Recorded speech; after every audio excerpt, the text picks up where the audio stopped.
এই ছেলেটার বাবা একজন কোটিপতি, কিন্তু তারপরেও তাকে এই শহরে একটা হাসপাতালে ময়লা পরিষ্কার করার কাজ করতে হয়। যদিও সেটা ইচ্ছা করে করেনি, তাকে বাধ্য হয়েই করতে হয়েছে। কিন্তু কি হয়েছিল তার জীবনে? কেন তার বাবা কোটিপতি হওয়া সত্ত্বেও তাকে হাসপাতালে এরকম ময়লা পরিষ্কার করার কাজ করতে হয়? এটা খুব সুন্দর একটা গল্প, যেখানে রয়েছে একটা বাচ্চার মতো মেয়ে আর বড়লোক বাবার বকে যাওয়া ছেলে। দুজনকে নিয়েই আমাদের আজকের গল্পটা সামনে এগিয়ে যাবে। আশা করছি এই গল্পটা আপনার অনেক ভালো লাগবে। তাহলে চলুন বেশি কথা না বাড়িয়ে গল্পটা শুরু করা যাক। এই যে ছেলেটার কথা বললাম, এই ছেলেটার নাম জয়। তার বাবা অনেক বড় লোক, কিন্তু ব্যবসা বাণিজ্য আর ক্যারিয়ারের সিদ্ধান্তগুলো কখনোই তার বাবার সাথে জয়ের বনে না। দুজনের প্রায়ই এটা নিয়ে মতবিরোধ হয়। তাই গত 2 মাস ধরে জয় এই শহরে একাই থাকে। সে সিদ্ধান্ত নিয়েছে সে আর কোনোভাবেই তার বাবার টাকায় চলবে না। তাই সেই শহরের একটা মেন্টাল হসপিটালে এই ময়লা পরিষ্কার করার কাজ করে। কোনো রকমে সে দিনগুলো কাটাতে শুরু করে। কিন্তু তার বড়লোক থাকা অবস্থায় যে কিছু বদ অভ্যাস ছিল সেগুলো তার রয়ে গেছে, যেগুলো তার এই গরিব অবস্থায় সে কোনোভাবে মেনটেন করতে পারে না।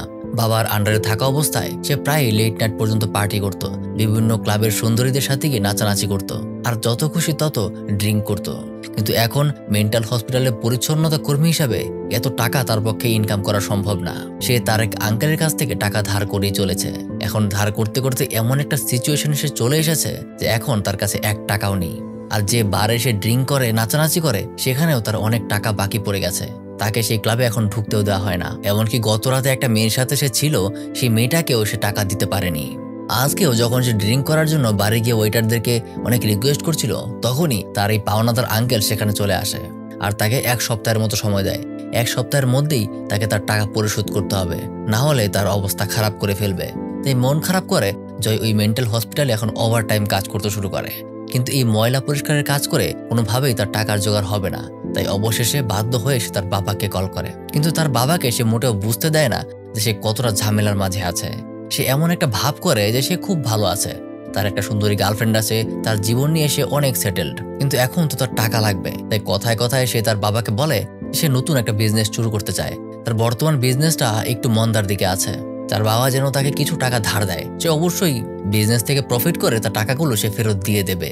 তখন তার বাবা তাকে বলে আচ্ছা ঠিক আছে, টাকা তাকে দেবে, তবে সামনের সপ্তাহেই তার ছোট ভাইয়ের এঙ্গেজমেন্ট আছে, সেখানে তার গার্লফ্রেন্ডকে নিয়ে তাকে যেতে হবে। আর এই জায়গায় জয় ফেসে যায়, কারণ আসলে তো তার কোনো গার্লফ্রেন্ড নেই। তাই বাবার কাছ থেকে টাকা নিতে গেলে তাকে অবশ্যই একটা গার্লফ্রেন্ড ম্যানেজ করতে হবে এবং তাকে নিয়ে বাড়িতে কিছুদিন থাকতেও হবে। তাই গার্লফ্রেন্ড ম্যানেজ করার জন্য সেই হাসপাতালের একটা নার্সকে গিয়ে জিজ্ঞাসা করে। সে তাকে গিয়ে বলে কয়েকটা দিনের জন্য সে তার গার্লফ্রেন্ড হতে পারবে কিনা। এটা শুনে গার্লফ্রেন্ড তাকে গাধা বলে দিয়ে সেখান থেকে চলে যায়। আসলে এটাই সত্যি, কারণ একটা নার্সের পার্সপেক্টিভ থেকে যদি দেখেন, তাহলে সামান্য একটা ময়লা পরিষ্কারকারী যদি এসে তাকে গার্লফ্রেন্ড হওয়ার কথা বলে, তাহলে অবশ্যই যে কোনো মেয়ে না করে দিবে। আর এটাই স্বাভাবিক। ঠিক সেদিনই মানসিকভাবে ভেঙে পড়া একটা মেয়েকে হাসপাতালে অ্যাডমিট করা হয়। এই মেয়েটার নাম ডেইজি। আসলে তার জীবনে একমাত্র আপন বলতে ছিল তার মা। গত সপ্তাহে একটা শারীরিক জটিলতার কারণে তার মা মারা গিয়েছে। এই বিষয়টার পর থেকেই ডেইজি মানসিকভাবে অনেক ক্ষতিগ্রস্ত হয়ে গেছে। এখন পর্যন্ত সে নিজের মুখ থেকে একটা শব্দ উচ্চারণ করেনি। আর আজকে এখানে সাইকোলজিস্টের কথায় 2-1 প্রশ্নের উত্তর সে দেয়। ডেইজির কথায় বোঝা যায় যে সে আসলে এখনো মানতেই পারেনি যে তার মা মারা গিয়েছে, যার কারণে পরবর্তীতে তাকে মানসিক রোগী মনে করেই হাসপাতালে ভর্তি করে দেওয়া হয়। বাই দ্য ওয়ে, এই সাইকোলজিস্টটাকে কি চিনতে পেরেছেন? ইয়েস, এটা হলো স্পাইডারম্যান সিনেমার সেই নিউজ রিপোর্টারটা যে স্পাইডারম্যানকে একদমই দেখতে পারে না, সারাদিন স্পাইডারম্যানের দুর্নাম করে বেড়ায়। যাই হোক, আমরা স্পাইডারম্যানের গল্প বাদ দিয়ে আমরা এই গল্পে চলে আসি। সেদিন রাতের বেলা জয় ডেজির ইউনিটের পাশ দিয়েই যাচ্ছিল। তখন ভেতর থেকে শব্দ শুনতে পেয়ে সে ভেতরে ঢুকে দেখে যে একটা পাগল ডেজিকে খারাপ ভঙ্গিতে স্পর্শ করছে, যার কারণে রাগের মাথায় জয় পাগলটাকে ঘুষি মেরে ফেলে দেয় আর ডেইজিকে সে শান্ত হতে বলে আর ওখান থেকে তাড়াহুড়ো করে চলে যায়, কারণ হাসপাতালে কর্তৃপক্ষ জানতে পারলে তাকে আস্ত ছাড়বে না। কিন্তু নিচে নামার পরে জয় দেখে ওই মেয়েটা অর্থাৎ ডেইজি তার পেছন পেছন চলে এসেছে, যার কারণে জয় তাকে পাশে গিয়ে বোঝায় যে সে কেন এখানে চলে এসেছে। ডেইজি বলে যে তার এখানে থাকতে একদমই ভালো লাগছে না। আসলে ডেইজির আপন বলতে একমাত্র তার মা ছিল, যে নিজেও কিছুটা মানসিক ভারসাম্যহীন ছিল। তিনি কখনোই তার মেয়ে ডেইজিকে ঘর থেকে বাইরে বের হতে দেয়নি, যার কারণে বাইরের দুনিয়া সম্পর্কে ডেইজির মানসিক বিকাশটাও তেমন হয়ে ওঠেনি। তার ব্যবহার, আচার আচরণ সবকিছুই এখনো বাচ্চাদের মতো। এমনকি সে এটাও জানে না যে রাস্তায় বের হতে হলে পায়ে জুতা পরে বের হতে হয়, কারণ ঘরের ভেতর সে সবসময় খালি পায়ে থেকে অভ্যস্ত। কিন্তু জয় তো আর এত কিছু জানে না। সে শুধুমাত্র এটা বুঝতে পারে যে এখানে থাকতে তার ভালো লাগছে না। তাই সে তাকে কিছু টাকা ধরিয়ে দিয়ে বলে যে যাও নিজের বাড়ি চলে যাও, আর তাকে ওখানে রেখে জয় নিজের পথে হাঁটা ধরে। কিন্তু কিছুক্ষণ পরে এসে বুঝতে পারে মেয়েটা এতটুকুও জানে না যে কিভাবে একটা ট্যাক্সি বুক করতে হয় আর কিভাবে তার নিজের বাড়িতে এসে যেতে পারে। তার থেকে বড় কথা, ডেজির আসলে বর্তমানে কোনো গার্ডিয়ানই নেই। তাই মেয়েটাকে দেখে জয়ের কিছুটা মানবতা বোধ জেগে ওঠে। আর যেহেতু মেয়েটা তার পিছু ছাড়ছে না, তাই ডেজিকে নিয়েই সে একটা স্ট্রিপ ক্লাবে চলে যায়, মানে অশ্লীল জায়গা। সেখানকার বিষয়গুলো ডেজিকে বেশ অকওয়ার্ড ফিল করতে থাকে। সে বলে এখানকার মানুষগুলো কাপড় পরছে না কেন। এই কথায় জয় এবার বুঝেই যায় যে এই মেয়েটা আসলে এই দুনিয়া সম্পর্কে কিছুই জানে না। আসলে জয় এখানে এসেছে তার একদিনের জন্য একটা গার্লফ্রেন্ড জোগাড় করতে, যেন সে তার বাবাকে দেখাতে পারে। কিন্তু জয়ের কাছে বেশি টাকা ছিল না। $100 জন্য কোনো মেয়ে আসলে কয়েকদিনের জন্য তার গার্লফ্রেন্ড হতে রাজি হয় না। তো জয় ফিরে এসে দেখতে পায় এতক্ষণে ডেজি ওখানকার মেয়েদের সাথে বলদের মতো নাচানাচি শুরু করে দিয়েছে, যার কারণে দুজনকে আবারও কথা শুনতে হয়। এবার জয় ডেজিকে নিয়ে বাইরে বের হয়। সে জিজ্ঞাসা করে তোমার কি সামান্য কমন সেন্সটুকুও নেই? প্রথমত তুমি পায়ে জুতাই পরনি, তার উপর আবার ওখানে এমন করছিলে কেন? যার কারণে ডেজি তাকে কোনো উত্তর দিতে পারে না। জয় তাকে জিজ্ঞাসা করে তোমার কি আসলেও কোনো আত্মীয় পরিবার বলতে কেউ নেই? তখনও ডেজি একদম চুপচাপ থাকে, সে কিছুই বলতে পারে না। যার কারণে ভাবতে ভাবতেই জয়ের মাথায় একটা বুদ্ধি চলে আসে। সে তো চাইলে ডেজিকে নিজের গার্লফ্রেন্ড সাজিয়ে তার বাবার সামনে নিয়ে যেতে পারে, এতে তার টাকাও খরচ হবে না। তাই পরদিন সকাল হতেই ট্যাক্সিতে করে তারা এয়ারপোর্টে যায়। জয় ডেজিকে ভালো মতো বুঝিয়ে দেয় যে তার আসলে তেমন কিছুই করতে হবে না, সে যেমন হাসি খুশি থাকে তেমন ভাবেই যেন থাকে। কেউ যদি জিজ্ঞাসা করে সে কি করে, তাহলে সে যেন বলে সে হাসপাতালে একটা নার্স, এতটুকুই। এর বাইরে তাকে আর কিছুই বলতে হবে না। তারপর এয়ারপোর্টে ডেজিকে জয় নতুন কিছু ড্রেসের ব্যবস্থা করে দেয়। কিন্তু এরকম ছোট ছোট ড্রেসে ডেজি কিছুটা আনকমফোর্টেবল ফিল করতে শুরু করে, কারণ আগে কখনো এরকম ছোট ড্রেস সে পরেনি। পাশাপাশি ফ্লাইটের মধ্যে থাকাকালীন সময়টাতেও ডেজি একদম ছোট বাচ্চাদের মতো করতে শুরু করে, কারণ ওখানকার সবকিছু তার কাছে একদমই নতুন। এভাবে কিছুটা সময় যাওয়ার পর জয় তার সিটে ঘুমিয়ে পড়ে। কিন্তু তখনই একজন এয়ার হোস্টেস এসে তাকে জাগিয়ে দেয়, বলে যে আপনার সাথে মেয়েটা প্রায় 1 ঘন্টা ধরে টয়লেটে গিয়েছে কিন্তু এখনো বের হয়নি, আপনি একটু চেক করে দেখুন সে ঠিক আছে কিনা। কিন্তু জয় ওখানে গিয়ে জিজ্ঞাসা করলে ভেতর থেকে ডেজি বলে ওঠে যে টয়লেট আসলে কিভাবে ফ্লাশ করতে হয় সেটা সে জানে না। জয় তাকে সুন্দর করে বাইরে থেকে বুঝিয়ে দেয়। বুঝতেই পারছেন যে ডেজি আসলে কতটা বোকা। আসলে ছোটবেলা থেকে তার মা কখনোই তাকে ঘর থেকে একদম বের হতে দেয়নি, যার কারণে ডেজির মানসিক বিকাশটা একদমই হয়ে ওঠেনি। ডেজি এই দুনিয়া সম্পর্কে এবং দুনিয়ার কাজকর্ম সম্পর্কে অনেক কিছুই জানে না। এখন সিটে আসার পর ডেজি আবারও এটা নিয়ে ঘাটাঘাটি করতে শুরু করে। একসময় জয় আবারও ঘুমিয়ে পড়ে। ঠিক তখন আবারও এয়ার হোস্টেস এসে জয়কে বলে যে তার সাথের মেয়েটা নাকি তার সিট বাদ দিয়ে ফার্স্ট ক্লাস সিটে গিয়ে বসে আছে, যার কারণে জয় ওখানে গিয়ে তাকে আবারও বোঝায়। তারপর এভাবে একসময় ডেজি তাকে জিজ্ঞাসা করে যে আমি ওখানে গিয়ে নিজের পরিচয় কি দিব। তখন জয় তাকে বলে যে তুমি বলবে যে তুমি আমার গার্লফ্রেন্ড। যে কথা শুনে ডেজি অনেক খুশি হয়ে যায়, কারণ তার মা সবসময় তাকে বলতো যে সে কখনোই কারো গার্লফ্রেন্ড হতে পারবে না। এই প্রথম কেউ তাকে নিজের গার্লফ্রেন্ড বানাচ্ছে। সে ভেবে নিচ্ছে এই সবগুলোই হয়তো সত্যি। অবশেষে জয় ডেজিকে নিয়ে তার মায়ের সামনে হাজির হয়, কিন্তু তার মায়ের চোখ যায় ডেজির পায়ের দিকে, অর্থাৎ এখানেও ডেজি তার জুতা গাড়িতেই ফেলে এসেছে। আসলে মেয়েটা সবসময় ঘরের ভেতরই বড় হয়েছে, ঘর থেকে সে কখনো বেরই হয়নি, আর ঘরের ভেতর কেউ জুতা পরে থাকে না, তাই এই কারণে তার জুতা পরার একদমই অভ্যাস নেই। তবে এখানে জয় কোনো রকমের বিষয়টা ম্যানেজ করে নেয়। জয়ের মা ডেজিকে দেখে খুবই খুশি হয়। অবশ্য এখানে ডেজি কিছুটা উদ্ভট টাইপের কথা বলে, কিন্তু জয় তার মাকে এটা সেটা বুঝিয়ে বিষয়টা সামলে নেয়। তারপর বাড়ির বাইরে জয়ের বাবার সাথে দেখা করতে আসে। তাদের কথাবার্তায় বোঝা যায় যে বাবা ছেলে বেশ ভালোই বন্ধুর মতো, কিন্তু তবুও তাদের মধ্যে বনিবনা হয় না। বন্ধুর মতো হলেও তাদের চিন্তা ভাবনা মতামত পরস্পর উল্টা দিকে থাকে। বাবা যদি উত্তরে যায় তাহলে ছেলে দক্ষিণে যায়। যাই হোক, জয় আসলে তার বাবাকে দেখাতে চায় যে সে তার বাবার সম্পদ ছাড়া বেশ ভালোই আছে। আর বাবা তাকে নিয়ে যায় তার নতুন গাড়ির কালেকশন দেখাতে। সে দেখায় সে নতুন একটা ভ্যান কিনেছে, যেটা নাকি পুরো শহরে মাত্র 2টা আছে। তারপর রাতের বেলায় ডিনারে জয়ের সাথে তার ছোট ভাইয়ের দেখা হয়। আসলে জয়ের ছোট ভাই তার বাবার ব্যবসায় কিছুটা বুঝে নিতে পেরেছে, এই জন্য সে বিয়ে করে সেটেল হয়ে যেতে চায়। আর জয় সবসময় নিজের লাইফ বেপরোয়াভাবে চালাতে চায়, এই কারণে সে নিজের জীবনটা এখনো সেট করতে পারেনি। আর তখনই সেখানে ডেজি চলে আসে। এখানেও সে জুতা ছাড়াই এসেছে, আর এসেই নিজের নাম না বলে সে সবাইকে বলে উঠতে শুরু করে যে আমি একজন নার্স, আমি একজন নার্স, দেখুন আমি একজন নার্স। কারণ জয় তাকে এটাই শিখিয়েছিল। আর যে কয়বারই কেউ তার নাম জিজ্ঞাসা করে, যে প্রত্যেকবার নিজের নাম না বলে সে বলে যে সে একজন নার্স।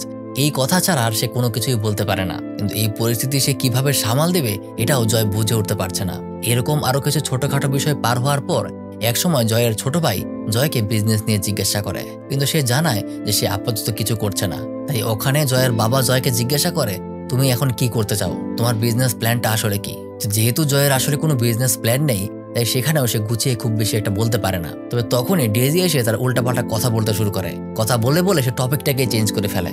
এই সুযোগে কাল সকালে দেখা হবে বলে জয় ঘুমাতে চলে যায়। আর ঠিক পরদিন সকালে জয়ের মা তাকে ঘুম থেকে জাগায় আর সে বলে ডেজি নাকি তাদের রুমে বাথরুম পরিষ্কার করতে শুরু করেছে। যেটা শুনে জয় সাথে সাথে গিয়ে তাকে জিজ্ঞাসা করে যে এইগুলো কি করছো তুমি, এগুলো তো তোমার করার দরকার নেই। ডেজি তখন তাকে বলে আমার মা বলতো এগুলো করলে নাকি আমি অন্যদের কাছে ভালোবাসা পাবো। কিন্তু জয় তাকে বোঝায় মানুষের ভালোবাসা অর্জনের জন্য এইসব কাজ করতে হয় না, যে তোমাকে ভালোবাসার সে তোমাকে এমনিই ভালোবাসবে। এইটা শুনে ডেজি কাঁদতে শুরু করে। সে বলে আমার মা আমার কারণেই মারা গিয়েছে। এটা শুনে জয় আর তাকে তেমন কিছু জিজ্ঞাসা করে না। পরের সময়টাতে জয়ের পুরো পরিবার তার ছোট ভাইয়ের বিয়ের জন্য রেডি হচ্ছিল। সেখানে ডেজি একটা অদ্ভুত ড্রেস পরে চলে আসে। মনে আছে গল্পের শুরুতে ডেজিকে নিয়ে জয় একটা স্ট্রিপ ক্লাবে গিয়েছিল, সেখান থেকে এক ডান্সারের ড্রেস ডেজি চুরি করেছিল, যেটা সে এখন পরছে। এটা দেখে জয়ের মা তাকে বলে আমি তোমাকে একটা ড্রেস দিচ্ছি, যাও এটা পরে নাও। আর তারপর ডেজিম জয়ের মায়ের দেওয়া ড্রেসটা নিচে পরে আসে। তখন তাকে দেখে এই প্রথম জয়ের দৃষ্টির কিছুটা পরিবর্তিত হয়, কারণ তাকে দেখতে সত্যি অনেক অনেক সুন্দর লাগছিল। এরপর যখন বিয়ের অনুষ্ঠান হচ্ছিল তখন ছোট বাচ্চা মেয়ে নিচে ফুল ছড়িয়ে যায় আর ডেজি ওখানে নিচে মাতব্বরি করে ফুলগুলো আবার একত্র করে বাচ্চাটাকে দিয়ে দেয়। মানে আসলে যে সামাজিকতা কাকে বলে এই সম্পর্কে তার কোনো জ্ঞান নেই। যাই হোক অনুষ্ঠানটা খুব সুন্দরভাবেই পার হয়ে যায়। জয় আসে তার বাবার সাথে তাদের বিজনেস নিয়ে কথা বলতে, যে তার নিজের কিছু টাকা লাগবে। এদিকে ডেজির জন্য আবার এখানকার সবকিছু একদম নতুন। সেখানে জয়ের অন্যান্য কাজিনরা যখন জিজ্ঞাসা করে যে তোমাদের পরিচয় কতদিনের, তখন ডেজি সত্যি কথা বলে দেয়। সে বলে তাদের দেখা হয়েছে মাত্র 3 দিন। এটা শুনে সবাই অবাক হয়ে যায়, কারণ 3 দিনের মাথাতেই সে পরিবারের সাথে দেখা করতে চলে এসেছে। এটা একটু অবাক করার মতো। কিন্তু এই কয়েকটা দিন বাইরে থাকার কারণে ডেজি নিজেও আস্তে আস্তে বুঝতে শুরু করেছে যে কোথায় কিভাবে বিষয়গুলো সামলাতে হয়, তাই সে কথাটা অন্যদিকে ঘুরিয়ে ফেলে। এদিকে জয় তার বাবার সাথে টাকা নিয়ে কথাবার্তা বলে যখন ডেজির খবর নিতে আসে তখন ডেজিকে বেশ এক্সাইটেড মনে হচ্ছিল। সে নাকি তার সাথে ডান্স করতে চায়, তাই জয়ও রাজি হয়। কিন্তু ওখানে গিয়ে যে ডেজি এরকম পাগলের মতো ডান্স করবে সেটা সে বুঝতে পারেনি। তাই জয় নিজে তাকে এখানকার রীতিনীতি অনুযায়ী কিভাবে ডান্স করতে হয় সেটা শিখাতে থাকে। তো এই ঘটনায় ডেজির কিছুটা অস্বস্তি হচ্ছিল, কারণ এর আগে সে কখনোই কোনো ছেলের এতটা কাছাকাছি আসেনি। তো জয় তাকে বোঝায় তার উপর বিশ্বাস রাখতে এবং রিল্যাক্স করতে। আজকে প্রথম এমন একটা মুহূর্তে ডেজি ভেতরে ভেতরে কিছুটা ইমোশনাল হয়ে যাচ্ছে। কিছুক্ষণ পর জয়ের মা সেখানে আসে আর তখন ডেজিকে সঙ্গ দিতে আসে তার বাবা। এখানে ডান্স করতে করতে জয়ের বাবা ডেজিকে জিজ্ঞাসা করে যে সত্যি করে বলতো জয় আসলে কিসের বিজনেস করতে চায়, বা আর এখনই সে বর্তমানে কি করছে। এখন এখানে এত কাছাকাছি থেকে ব্যাপারটাকে কিভাবে সামলাবে সেটা ডেজি বুঝতে পারে না। সে অনেকটা নার্ভাস হয়ে যায়। অতিরিক্ত নার্ভাসনেসের কারণে তার হাঁপানির মতো একটা সমস্যা হয়ে যেতে শুরু করে। সেখানকার প্রত্যেকে এই ঘটনায় বেশ ভয় পেয়ে যায় যে কি হলো মেয়েটার। কিন্তু জয় তাদের সবাইকে বুঝিয়ে তাকে নিয়ে বাইরে বের হয়ে যায়। আর বাইরে বের হওয়ার সময় সে বারবার জিজ্ঞাসা করছিল যে সত্যি করে বলো এই মেয়েটা আসলে কে, আর বর্তমানে তুমি কি করছো, তোমার সবকিছু আমার সন্দেহজনক মনে হচ্ছে। তখন জয় বিরক্ত হয়ে তার বাবাকে সত্যি কথাই বলে দেয়। সে বলে যে হ্যাঁ আমি সবকিছু তোমাকে মিথ্যা বলেছি, আমি একটা মেন্টাল হসপিটালের সামান্য পরিচ্ছন্নতা কর্মী, আর এই মেয়েটাও আমার গার্লফ্রেন্ড না, সে হাসপাতালের একটা পেশেন্ট। আমি তাকে কয়েকটা দিনের জন্য এখানে নিয়ে এসেছি। এটা শুনে জয়ের বাবা অনেকটা রেগে যায়, যা দেখে ডেজি একসময় নিজের গলায় থাকা নেকলেসটা খুলে তাকে ফেরত দিতে ধরে, কারণ এটা জয়ের মা তাকে দিয়েছিল। কিন্তু জয়ের বাবা তাদের উপর রাগ হলেও জয়ের মা তাকে বলে তুমি এটা রেখে দাও। তখন জয়ের বাবা আবারও রেগে যায়, যার কারণে একসময় বিষয়গুলো সামলাতে না পেরে ডেজির মানসিক ভারসাম্য আবারও নষ্ট হতে শুরু করে। সে জোরে চিৎকার দিয়ে ওঠে আর এরপর জয় তার মাকে ওই নেকলেসটা ফিরিয়ে দিয়ে ডেজিকে নিয়ে সেখান থেকে চলে যায়।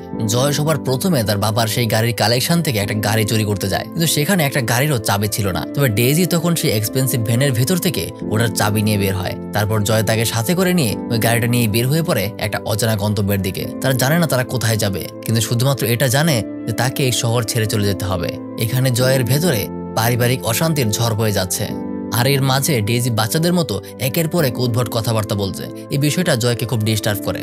একে তো তার নিজের কাছেই চলার মতো কোনো টাকা পয়সা নেই, আবার কপালে জুটেছে এমন একটা গাড়ি যেটা তেলের খরচ অনেক বেশি। তাই কোনো এক সময় সে অনেক কিছু চিন্তা করে জয় ডেজিকে একটা বাস স্টপে নিয়ে যায় আর ওখানে তার হাতে অল্প কিছু টাকা ধরিয়ে দিয়ে তাকে বলে যে আমার একটা ফোন করতে হবে, তুমি এখানে অপেক্ষা করো, আমি শীঘ্রই চলে আসবো। কিন্তু জয়ের কথা বলার ধরন দেখেই ডেজি মনে মনে ভাবতে শুরু করে যে হয়তোবা সে তাকে ছেড়ে চলে যাচ্ছে, কিন্তু তবুও সে কিছু বলে না। সে ওখানে অপেক্ষা করতে শুরু করে আর জয় সেই ভ্যানটা নিয়ে সোজা একটা ডিলারের কাছে বিক্রি করতে যায়, কারণ এখন তার সব থেকে বেশি দরকার হলো টাকা।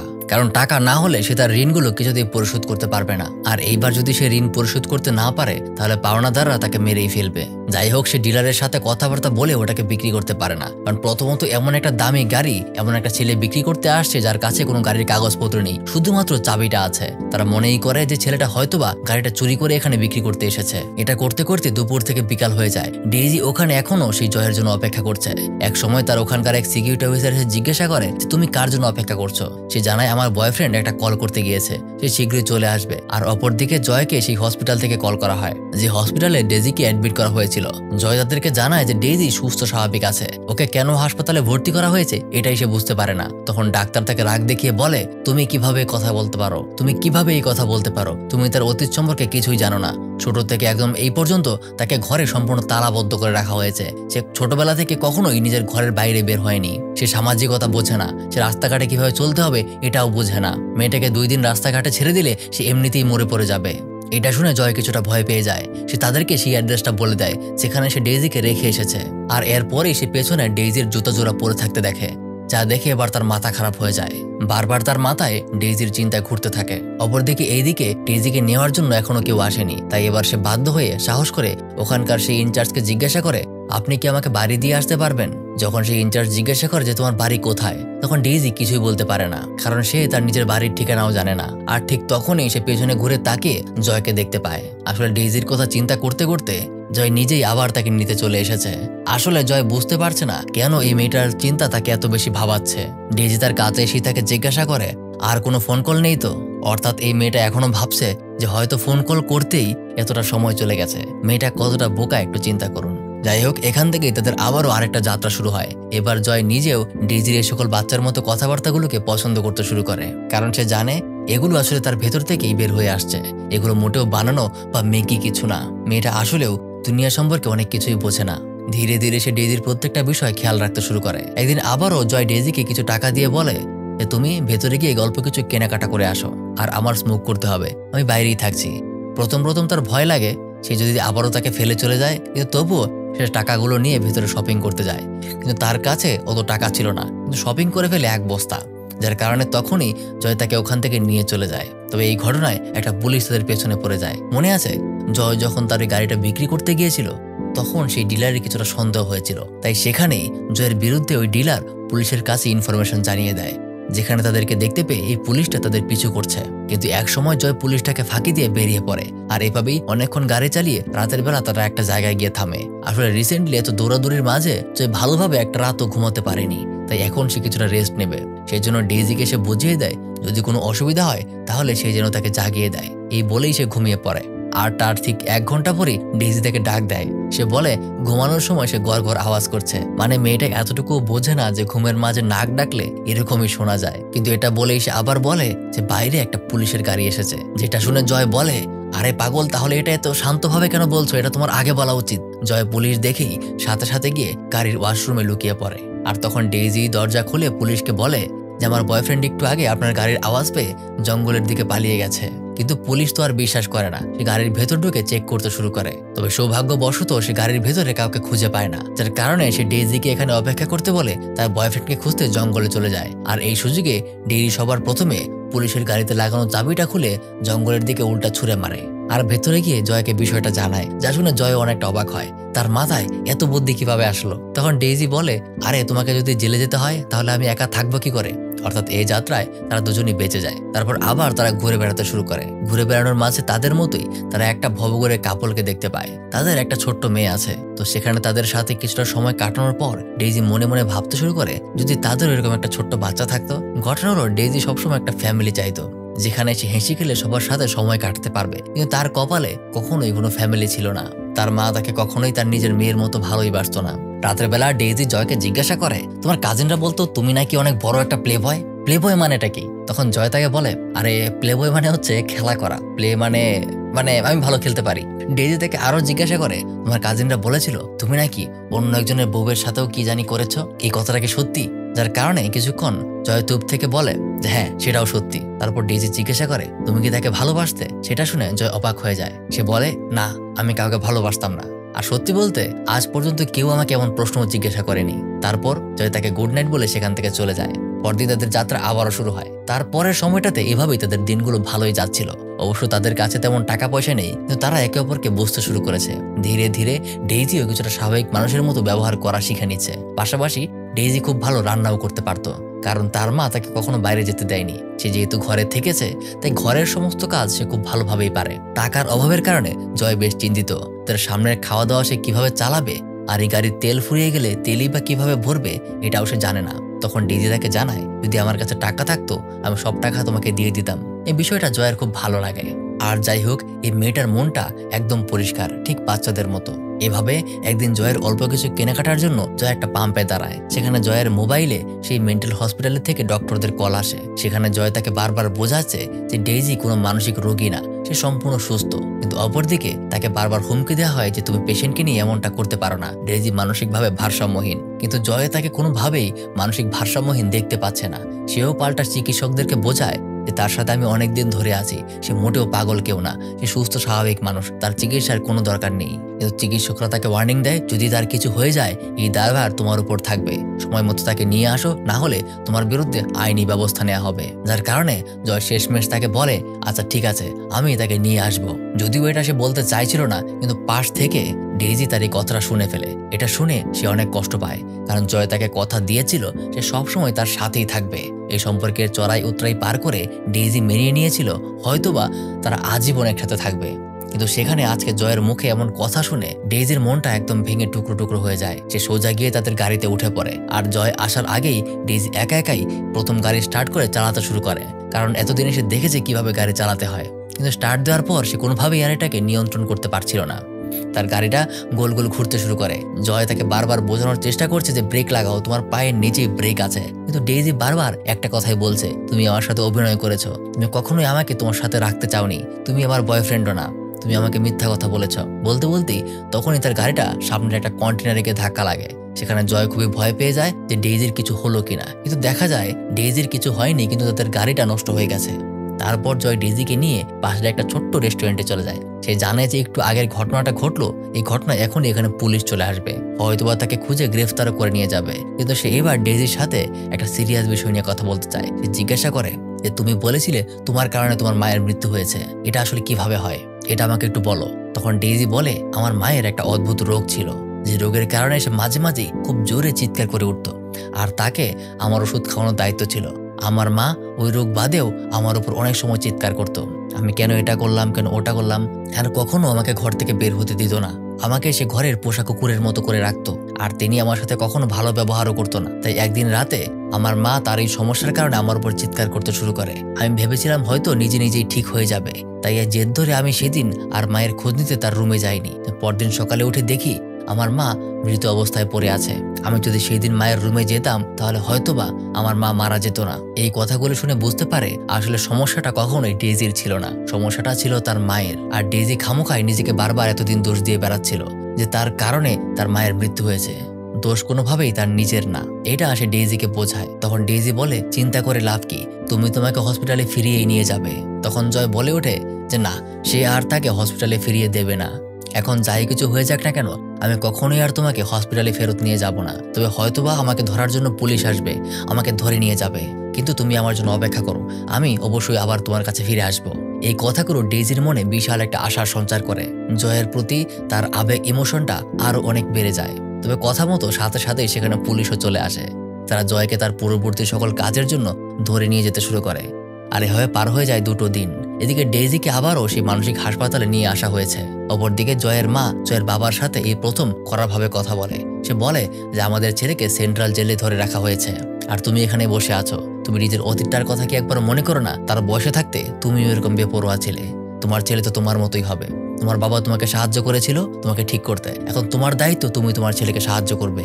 যাও, তুমি তোমার নিজের দায়িত্বটা পালন করো। যার কারণে পরবর্তী সময় জয়ের বাবা গিয়ে জয়ের জামিন করায়। কিন্তু জামিন পেয়েই সোজা জয় চলে যায় সেই মেন্টাল হসপিটালে যেখানে ডেইজিকে রাখা হয়েছে। কিন্তু ওখানে তাকে বলে দেওয়া হয় যে এই মেন্টাল হসপিটালে শুধুমাত্র পেশেন্টদের আত্মীয় আর এখানকার কর্মীরাই ঢুকতে পারে, এর বাইরে কেউ আর ঢুকতে পারবে না। এই কথা শুনে জয় রাগ করে বাইরে বের হয়ে আসে। ঠিক তখনই তার মাথায় একটা বুদ্ধি চলে আসে। সে সোজা চলে যায় তার পাশের একটা রেল স্টেশনে। সেখানে গিয়ে সে ট্রেনের নিচে শুয়ে পড়ে, যা দেখে এখানকার লোকজন আর সিকিউরিটি অফিসার তাকে পাগল মনে করে আর তাকে সেই হসপিটালে এসে ভর্তি করিয়ে দেয়। বুঝতেই পারছেন সে ইচ্ছা করেই এখানে পেশেন্ট সেজে এসেছে, কারণ পেশেন্ট না হলে সে এখানে ঢুকতে পারবে না। আর আসার পর তার সেই ডক্টরের সাথে দেখা হয়। এখন এই ডক্টর তো খুব ভালো মতোই জানে যে জয় আসলে খুব স্বাভাবিক মানুষ, সে মোটেও আসলে মানসিকভাবে অসুস্থ না। ডক্টর যখন তার সাথে কথা বলতে আসে তখন জয় তাকে জানায় যে ডেইজির আসলে কোনো সমস্যা নেই, আসলে সমস্যা ছিল শুধুমাত্র ডেইজির মায়ের। তাকে সে আবার আরেকবার ডেইজির চেক আপ করতে বলে। তার কথা শুনে ডক্টর কনভিন্স হয়ে সে রাজি হয় সে বিষয়টা নিয়ে আরেকবার চেক আপ করবে। এরপর 2টা দিন পার হয়ে যায়। এই 2 দিন জয় রীতিমতো পাগল সেজে বিছানায় ট্রিটমেন্ট নিচ্ছিল। সেখানে 2 দিন পর আবার সেই ডাক্তার তার সাথে দেখা করতে আসে এবং সে বলে যে সে এতগুলি রোগী দেখেছে, সে কখনো এর আগে এমন ভুল করেনি। চেক আপ করে সে দেখতে পেরেছে আসলেই ডেইজির কোনো মানসিক সমস্যা নেই, তাকে ভুলভাবে এখানে অ্যাডমিট করা হয়েছে।